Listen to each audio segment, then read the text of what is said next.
Welcome to the Grad School Femtoring Podcast. This is Doctora Yvette Martinez-Vu, and I will be serving as your femtor, providing you with tips and tricks and everything else you need to know to get into graduate school. For the past 10 years, I've been helping undergraduate students get into top graduate programs in their field, and I'm really excited to share this information with you too.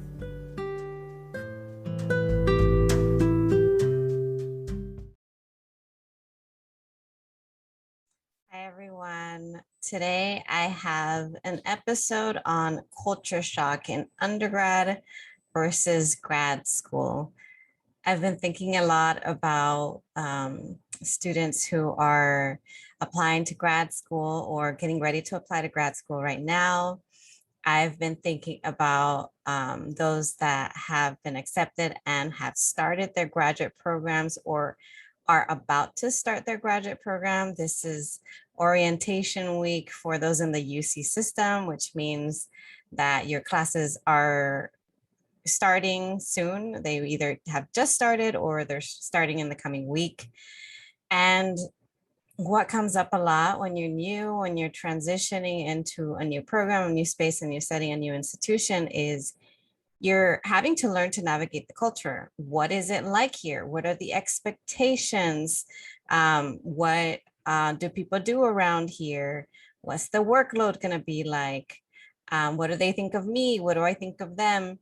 And it reminds me of the culture shock that a lot of us who are first gen experience when we first go to college.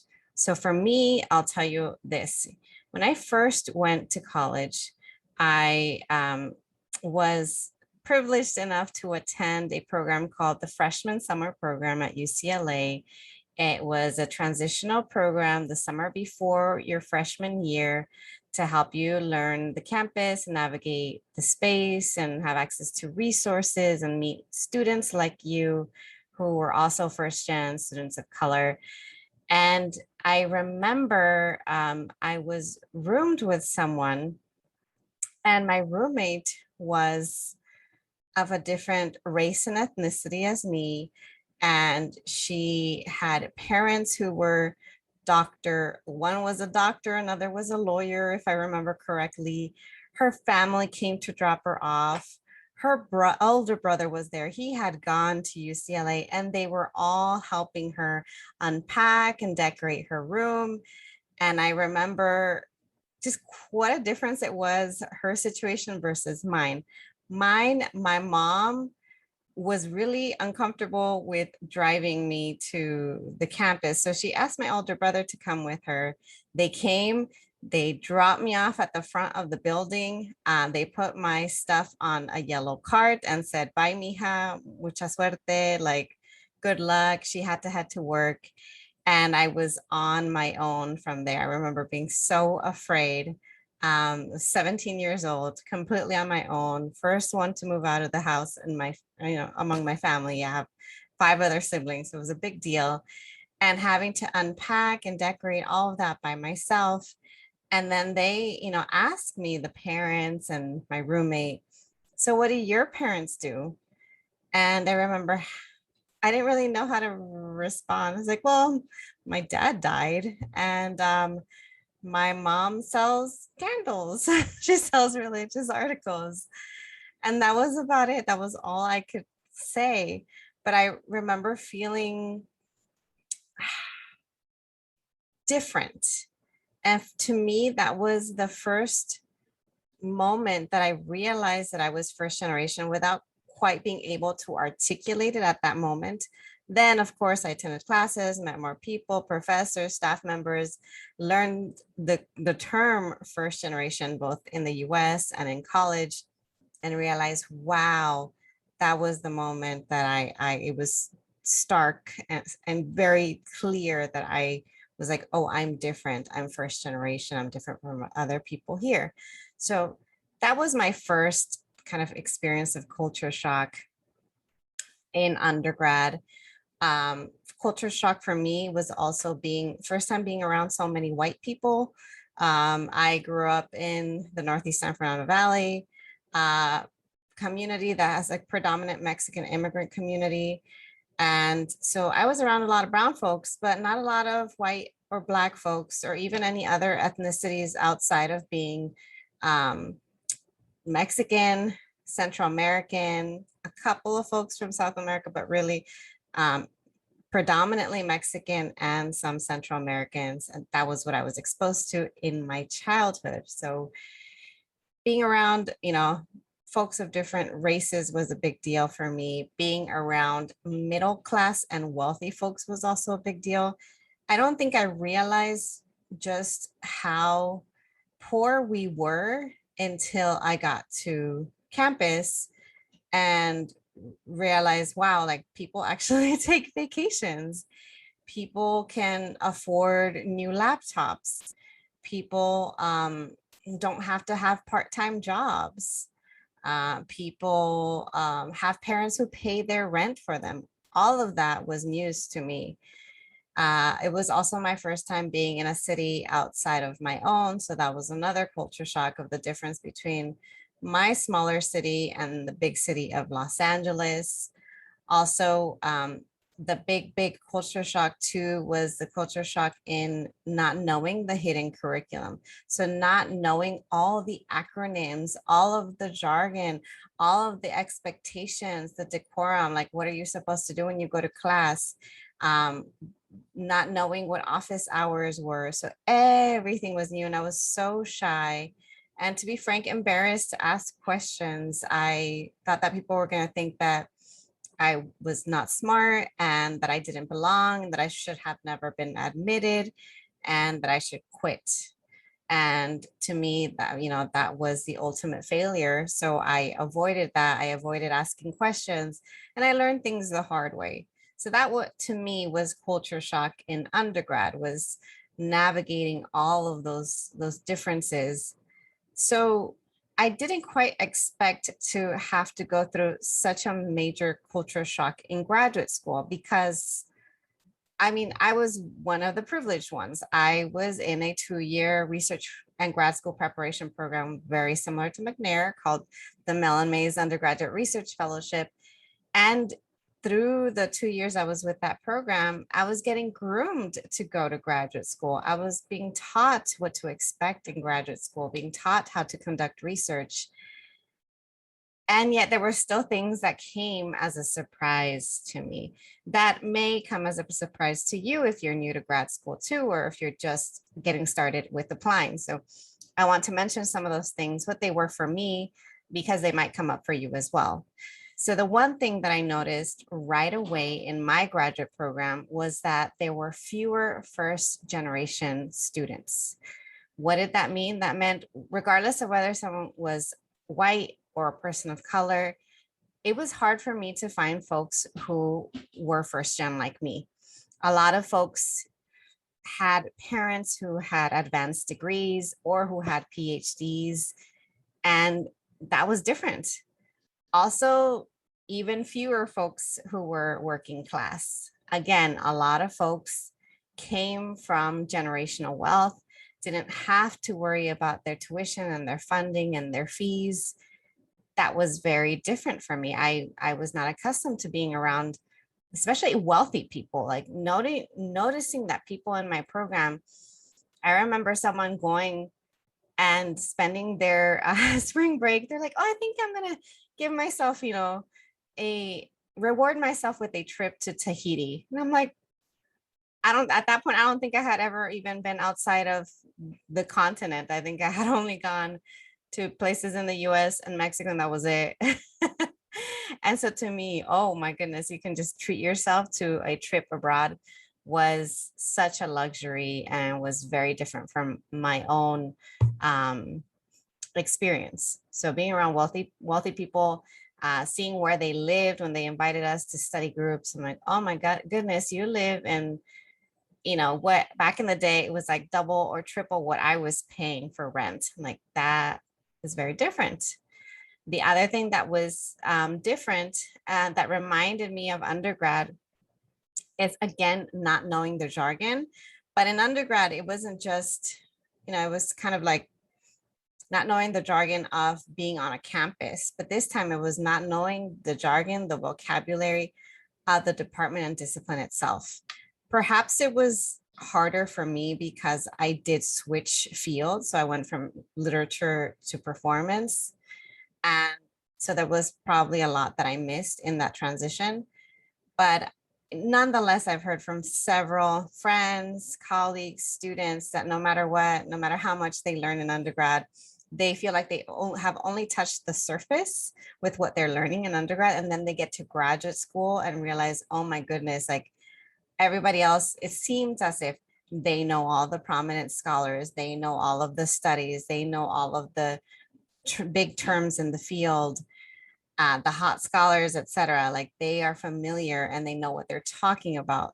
That's not always necessarily true. Or maybe those folks have had more time in graduate school to get accustomed to, again, the culture and the language that's used.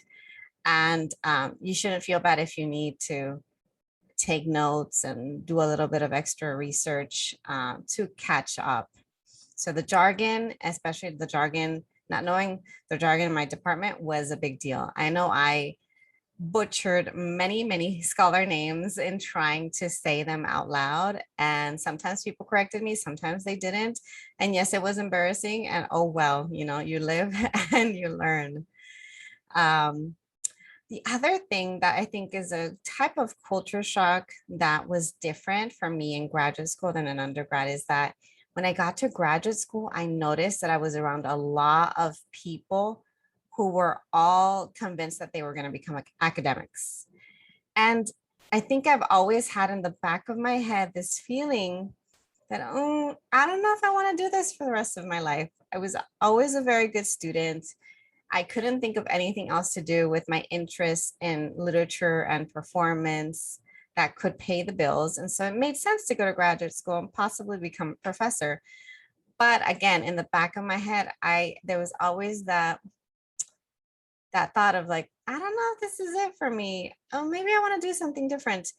And I was not presented with options. So if I have any kind of critique that I want to make to my undergraduate research program, and perhaps something that I would want to implement in programs if I were still involved in them, it's that to teach students about other options outside of the academic tenure track path. Because why?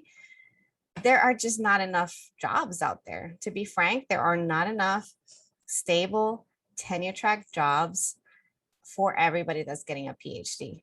And so to me, whenever I had and expressed my considerations or my desire to possibly not go the tenure track route, to possibly work in higher ed, but in a different capacity, even less if I had even thought about leaving academia altogether like I'm doing now, you know, people looked at me like something was wrong.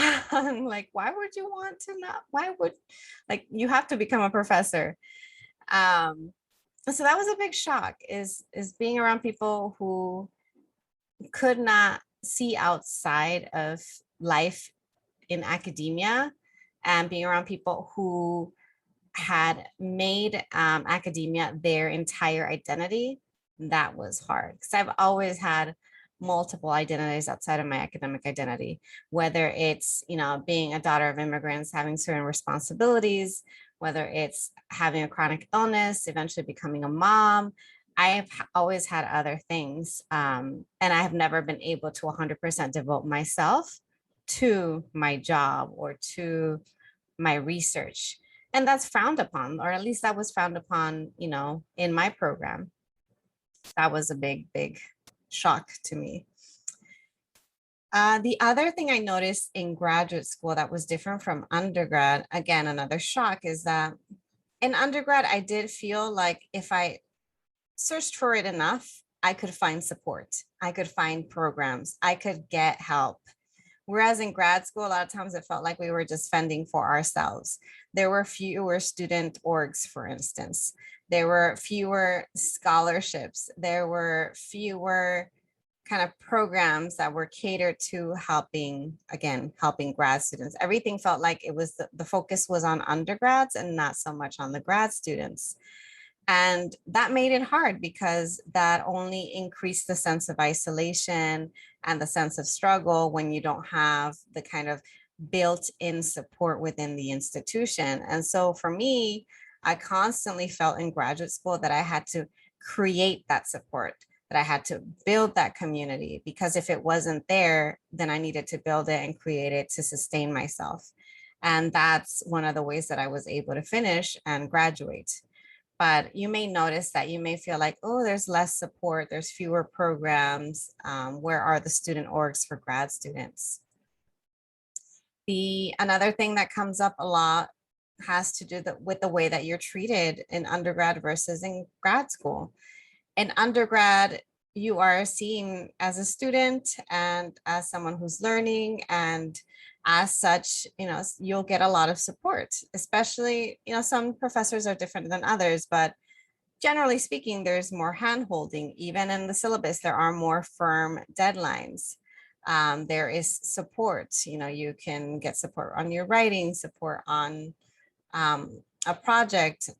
Whereas in grad school, a lot of times you have soft deadlines. What does that mean? That means, okay, your advisor might want you to finish something by a certain date, but if not, it's not the end of the world. You can kind of just stay in graduate school another year and keep working on your dissertation. And so because there are soft deadlines, because you're expected to be more independent, time management can be really hard. All of a sudden, you have a lot of time on your hands, especially when you're done with your courses, when you're done with your exams and you're just working on your dissertation. And keyword just, because it just makes it seem like it's an easy thing to do, but it's actually incredibly hard to have this open schedule and yet have so much to do, because it takes a lot to work on a dissertation project. You're not just writing, you're creating knowledge, you're gathering data, you are revising, you are polishing it. So you are sending it to multiple committee members, you are getting all of their input and addressing it. So it takes quite a bit of time and effort. And when you have soft deadlines, when people aren't checking up on you, when no one is holding your hand, that makes it harder. And that can be a bit of a shock, especially for folks who aren't as comfortable with their time management. So that's another big one. Another thing I want to mention has to do with, it really depends on your discipline, because some disciplines have more people of color in them. Some disciplines have more folks who come from working class backgrounds. But in my experience, like I mentioned earlier, I found it hard to find first gen folks. And even among people of color, I found it hard to relate to a lot of them because of our class difference, or because of cultural differences. Like, they may have been Latinx, but maybe they weren't Latinx with, Mexican heritage, or maybe they weren't Latinx and I don't know, they weren't like aware. I know there's this saying that some people say is like, skin folk are not always kinfolk.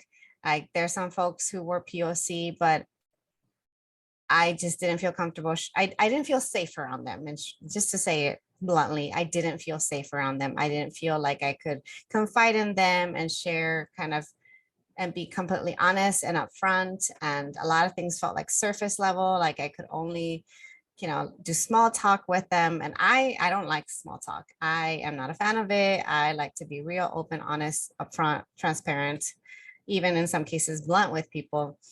And so that was hard, to be around other POC and not fully relate to them. And another thing I want to mention, and I'm guilty of this too, in terms of my own kind of like skin color, is that there's a lot of colorism in graduate school. I want to put it out there, like, as you advance, that's the thing. So you'll notice, from undergrad to graduate school, from graduate school to becoming junior faculty, the number of POC folks diminishes. It keeps diminishing. That's why when you notice in your classes, there aren't a lot of Black and brown professors. And that's unfortunate, but also a lot of people are pushed out. People like me, people like my colleagues, my friends, they get pushed out. They decide to leave for better, more sustainable, more healthy environments. So going back to the colorism, even among folks who are Latinx, even among folks who are Black, like there's not a lot of dark skinned folks in grad school. And I think that has to do with colorism in academia. We have heard of cases of folks who have actually been imposters, actually pretended to be Black or brown, and they've gotten away with it, or they've said that they are indigenous and they're not. They're Native American and they're not. And that is a big problem. And so that's why I want to remind you that even if someone is a person of color, even if they're BIPOC, that doesn't always necessarily mean that they're a safe person for you, or that they're someone that you want to build community with. And I think to me, that was a big shock. And I think that's why it helped me to kind of lean on my own community and not always have to rely on folks in my department, for instance, to build that community. Another thing I want to mention is like, so what do you do when you're initially navigating this culture shock? Because it's really hard that first semester, that first quarter, that first year, sometimes even the second year, it can be really hard. It's normal to be made to feel like you don't belong. It's normal to keep experiencing microaggressions. You might think it's imposter syndrome, but actually it's white supremacy. You know what I mean? What do you do then? Well, make sure to ask questions. Ask questions, especially when you're able to identify safe people, people that you know are cool, are not going to put your business out there, are going to advocate for you. Make sure you try to build community, and also remind yourself that you're not meant to fit in. This space wasn't made for people like you. And it's even more of a reason for you to keep going, especially if you have a strong reason for pursuing this degree. If you know exactly why you're doing it, you know what you're going to get out of it, and you remain committed to finishing, keep reminding yourself that, so that the times that you feel like, oof, like I'm so different, I don't belong, I'm struggling, you can kind of let that be that inspiration to keep you going, to keep you kind of building that momentum to finish and then pursue the next thing. And the next thing might be staying in academia, or the next thing might be considering options outside of it.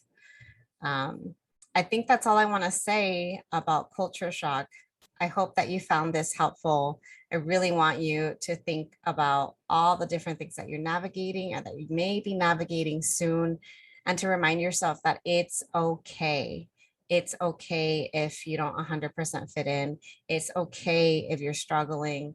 And always, ask questions, ask for help, build community, and you will get through it. Thank you so much. And I'll talk to you all next time.